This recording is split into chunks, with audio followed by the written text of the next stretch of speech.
This is Elizabeth Clare Brewington with Discover Brightside, the video podcast. And I have with me in the studio Dr. Gary Kaplan, and Elton will join with a second interview, so you'll get links to both the interviews.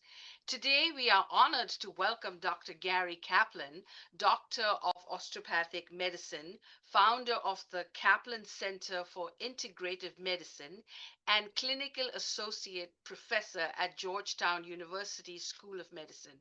Dr. Kaplan is internationally recognized for his pioneering work in integrative and functional medicine, helping patients recover from chronic pain, fatigue, neuroinflammation, and autoimmune disorders, and often define conventional treatment. Dr. Kaplan's vision represents a new era of medicine, one that threatens the whole person, not just the symptoms, and gives hope to millions of real lasting recovery. Uh, we are so delighted to have this interview, Dr. Kaplan, and we welcome you to our Discover channel where we discover new things and we help people to keep up in this new, ever changing era. And you are a leading voice for integrative medicine. So share with us your story and your journey.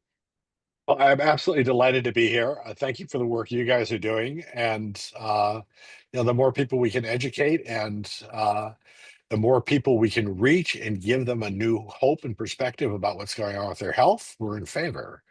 So, my own journey started back in medical school as I was realizing just how poorly we were managing a lot of chronic illness and a lot of chronic pain in particular. And so I began working on that. Thought I was going to be a neurologist originally, but neurology at that time was a bunch of congratulations, you have fill in the blank, Jakob Creutzfeldt, and we haven't a clue what to do about it, but now we know why you're losing your memory and you're going to die.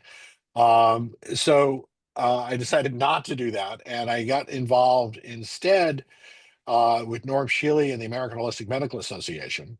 And that began a whole new education for me in terms of being exposed to Bernie Siegel, who'd been doing some groundbreaking work on cancer therapies and psychology.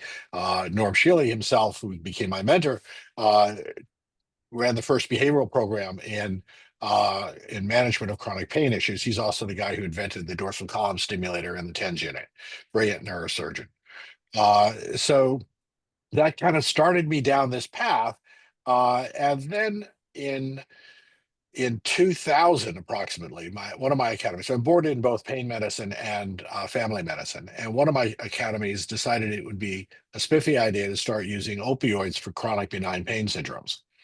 And you know how that turned out, Yeah, exceptionally poorly. yeah. Uh, Based on really faulty evidence and poor research, and the end result of which is um, the pharmaceutical industry selling us a pig in a poke and killing a lot of people, destroying a lot of people's lives.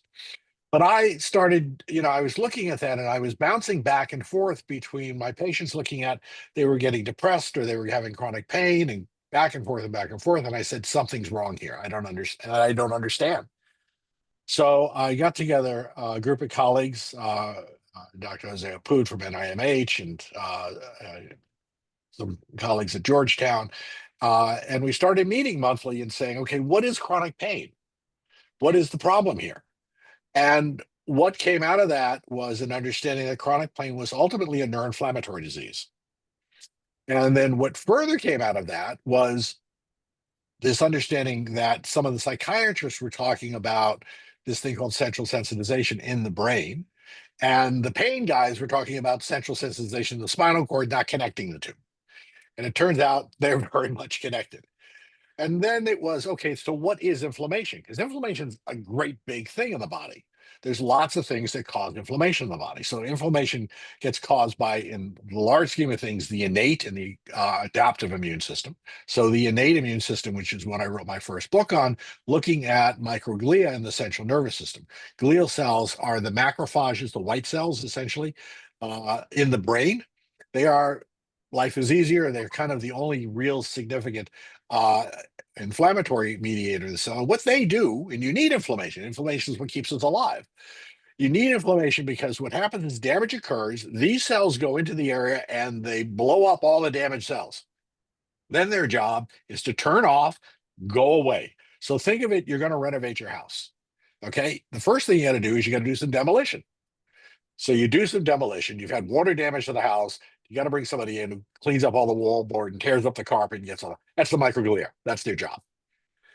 Sometimes they get a little carried away with themselves. And so while they're repairing your living room, they look and they go, oh, maybe the dining room could use a facelift. And oh, maybe the kitchen could use a facelift. And they start tearing up all this other stuff. Well, all this other stuff is actually in your brain.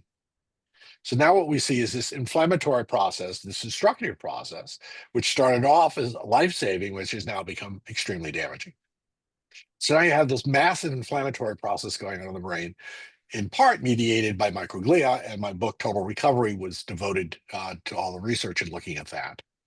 But then it became apparent, I started seeing kids who were struggling with Lyme disease and having some really bizarre behavioral problems.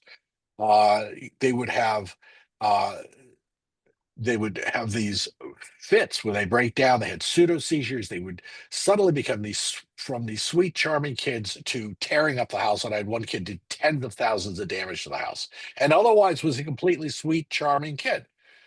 They stopped. They had regressive behavior. They stopped being able to function in school and life. And as we worked with them, we were looking at Lyme disease, but it was like, what else is there? And the answer to that question was we were looking at a variation of PANS pandas, this pediatric acute neuropsychiatric onset problems, originally defined by Dr. Suedo as a result of strep, but the reality is it's a whole other bunch of infections. But what mediates this is not the infection, but the body's reaction to the infection, which was an immune response of the adaptive immune system. That's the acquired immune system. So these are the antibodies. And so that whole thing came into play. And now what happens is you have antibodies that were being made to the bug, but now you're having antibodies made to your brain. And so the brain itself is inflamed and beginning to be damaged. So we had these PANS pandas kids that we're looking at. And then as we continued our research and our understanding of this, it became a whole understanding that basically inflammation, inappropriate inflammation, was underlying a whole series of things, including cardiovascular disease, aging. Okay, Alzheimer's. Alzheimer's is now finally being recognized as a neuroinflammatory disease. And so for years, we had the wrong hypothesis looking at Alzheimer's as an amyloid disease. Amyloid is a consequence of the disease. The underlying disease is neuroinflammation. And that's what we should and are beginning finally to start focusing on. So all of this stuff came in, and then it became okay, what are the tools available to us to begin to explore, to begin to fix this thing? And the other question was, why is it that only some people go down this path and others don't? And the answer to the question is about 20%, 15, 20%, somewhere in there. So you get these kids who get PANS pandas. Well, obviously, not every kid who gets strep develops this problem. Ballpark, maybe 15%. Big number, by the way. Uh, if you're looking at post-COVID, by the way, it's same kind of numbers. And post-COVID comes along and says, wait a minute, this looks an awful like chronic fatigue syndrome. And I had the privilege of serving for 4 years at Health and Human Services on the advisory board for MACSF. And we just started to acknowledge the existence of that disease in 2018. 2018. That disease has been around forever. And it wasn't until 2018 that the people who had it were being believed that they had it.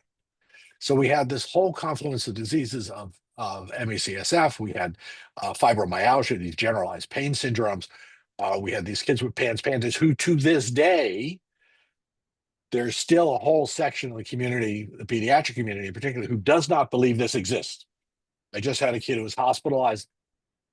They just had a kid who was hospitalized at Children's Hospital where they said, well, something happened to you, but we don't know what it is. And we can't help you. And it's gone. It's not gone. Yeah, it's This still kid there. still, he still clearly has a Bartonella infection. Okay. And he's got antibodies to his brain. And it's like, but well, I don't like that testing. So they'll dismiss that.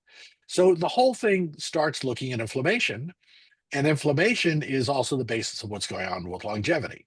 So now the question is, how do we approach inflammation? How to reduce inflammation in the body? Well, diet clearly makes a huge difference in making sure that we're eating healthy for us. That's Because right. what's good for me is not necessarily good for you. Second is the number, and let's back it up to the number one thing that predicts longevity is community. Okay. The number one surpasses everything else. If you have a strong community, if you have good friends, people you can talk to and rely on, that outstrips everything else in terms of predicting longevity. Next is exercise. Exercise is probably the single best anti-inflammatory for the body. So exercise, aerobic and anaerobic. So weights are extremely important also. Then we get into sleep, absolutely essential. 30% of the people in this country have insomnia and don't get adequate sleep. We did a whole program on sleep the other day.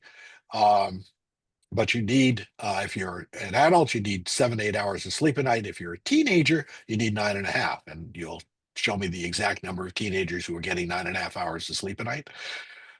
Probably close to zero. I know because they're on the computer. Yeah. On the computer, on with their friends, on with fill in the blank, but they ain't sleeping 9.5 hours a night, which they in fact should be by the science. They need that for you need sleep in order to detoxify your brain. So there's lots of things. And then, of course, we had already mentioned nutrition. Meditation is also another thing which can be extremely effective in terms of reducing inflammation in your body. So we started incorporating all of this stuff into the practice in terms of what we were doing and understanding it. And then you want to look at, okay, why is it some people's immune systems go haywire and others don't? Well, there's a group of people who are dealing with environmental toxins, mold toxicity, heavy metals, okay, pesticides. We just had a study come out that demonstrated if you live on a golf course, your risk of developing Parkinson's, a neuroinflammatory disease, is twice that of the average population. All those people who wanted to live on a golf course property. Oh no. Bad idea. Bad idea because the pesticides, herbicides, all the stuff sprayed on the golf course is getting into the water system and you're drinking it. Oh. And it showed that if you, as you get further away from the golf course, the odds ratio decreased along with the distance. So it was being in proximity to the golf course and most likely the chemical additives that are going on there. Heavy metals are coming to us, thankfully, through our water system. About 20% of our water system is contaminated with lead. Mercury, eat lots of fish, especially tuna fish. The FDA says you shouldn't be eating more than 2 cans of tuna fish a week if you're pregnant. Why? Because of the mercury content of the tuna. Mm. So why should the rest of us be eating mercury? Because last time I looked, mercury wasn't good for us. Causes neurologic damage. So there's lots of heavy metals in the environment because we've soiled our nest. Yeah. And so we started then looking at putting a whole comprehensive program together to understand why you're sick, what got you here, and then what we need to do in order for you to recover. Because again, if you look at Lyme disease, 80% of people who get Lyme disease, you give them the antibiotics, kills the Lyme disease, they get better, they go home. 20% do not. 20% go on to chronic Lyme. Now, parts of that because Lyme disease is really tick-borne diseases. So you've missed perhaps the infection with Bartonella, you missed the infection with Babesia and a Plasmapheresis. There's a number of other tick-borne diseases that you may have missed if you're just focused on Lyme. Wow. And the testing is actually poor, so that also becomes a challenge in finding out what's the right testing to be doing. So all of this stuff started to fall into place in terms of things that we needed to do. And then when all was said and done, and we fixed all the infections and we got these kids all doing better. And a kid, by the way, in my practice is defined as anybody younger than my oldest. Mm-hmm. My oldest is 41. I have a growing pediatric practice. Wow. So, Yeah. so uh, the so we started putting together all of these pieces, which is integrative medicine, looking at gut microbiome and the health of the gut, looking at lifestyle changes. And then in top of that, we look for toxins, we look for infections, treat all that stuff. But then there's a percentage of people who are still left who are still very sick because their immune system is now the functioning problem. So what do we go do about that? And then there's all kinds of things we have to do for that. I mean, the main tools we have available to us are intravenous immunoglobulins, um, uh, rituximab, uh, and now plasmapheresis. And we've been very excited about the plasmapheresis in particular because it's been a long time for us to be able to get it into the office. And so that is the latest therapy that we're pleased to add on to what's going on. CellCep is also starting to be used by some immunologists in order to treat these immune conditions. But it's now being recognized that a huge amount of this stuff is a result of an immune system that's been damaged, usually as a result of an infection. And now we have ongoing problems, which result in things like ME/CSF, PANS, chronic fatigue syndrome, we mentioned already, fibromyalgia, post-COVID syndrome, Yep. okay? Non-responsive depressions, people struggling with all these psychiatric disorders, many of them are because it's a bug that hasn't been identified and treated, and there's an immune dysfunction that's going along with it. So we take a whole different perspective in what we're doing with people, and we're looking at them, looking at, okay, what's inflamed, where where do we intervene, Yep. and how can we fix it? Hmm. And then that's through a combination of antibiotics, through herbal products, through supplements, through dietary changes, lifestyle changes. So there's lots we have to do in order to really return people to optimal health and keep them. Yep. And we're very fortunate because we live in North Carolina and integrative medicine is covered by some of the insurance companies. I've been doing integrative healthcare for, I think, 20 years now, and it has Outstanding. been a journey for people to understand it. So I'm really fascinated with your work. And I want to ask one more question before I bring Elton on, and that is for those who are interested in learning more about your work and more about your therapy, how can they reach you and how can they get access to this? And tell us a little bit about your ongoing research. So Kaplan Center for Integrative Medicine in McLean, Virginia, and kaplanclinic.com is our website. There's a lot of information on the website. And so I would encourage you to go to the website, and we do a lot of work educating. We also have a Foundation for Total Recovery, which is a nonprofit that I created after I wrote my first book. We've hosted a couple of international conferences with some of the really top leading researchers around the country. So we have ongoing work that we're looking at. Now we're going to be involved in studies looking plasmapheresis that is just starting uh, to go on. But we're looking constantly at trying to understand what the best combination of approaches is in order to get our patients from A to B fastest. Yes. And we're also moving a great deal into the longevity field. And so we're cooperating with Brain Age and several other people looking at. So Brain Age is really interesting. Brain Age is how old is your brain, That's true. right? Yes. The thing to keep in mind about longevity isn't of a whole, it's of parts. Because if you're 25 years old, but your heart is 50 years old because you have cardiomyopathy, you got a problem. Yep. Okay. So it really is understanding all of you in total so that we can get the aging process straight. And we're working with a couple of companies to try and understand what the best clocks, if you will, to use to get the best picture um, of the totality of your age process. Okay, so I'm going to stop right here and I'm going to bring Elton because Elton has gone through a lot of what you're explaining. So we will Great. have more a patient point of view discussion. But I want to thank you so much for coming on our show. I will make it my point to go on your website and to promote your cause and Thank you. write to NIH and ask them for more research and findings. As media, we have the power to push the envelope and demand information. So I think this is a great resource for us to have your website, have you, and thank you for doing this interview. And you've actually answered all my questions. So thank you so much. You're watching Discover Brightside, and we've discovered you. And so definitely diet, exercise, write your journal, meditate, and take the right medications and herbal And community. and immunity. And there you have Community. it. Yeah. Thank you, Dr. Elizabeth, thank you. Yes, going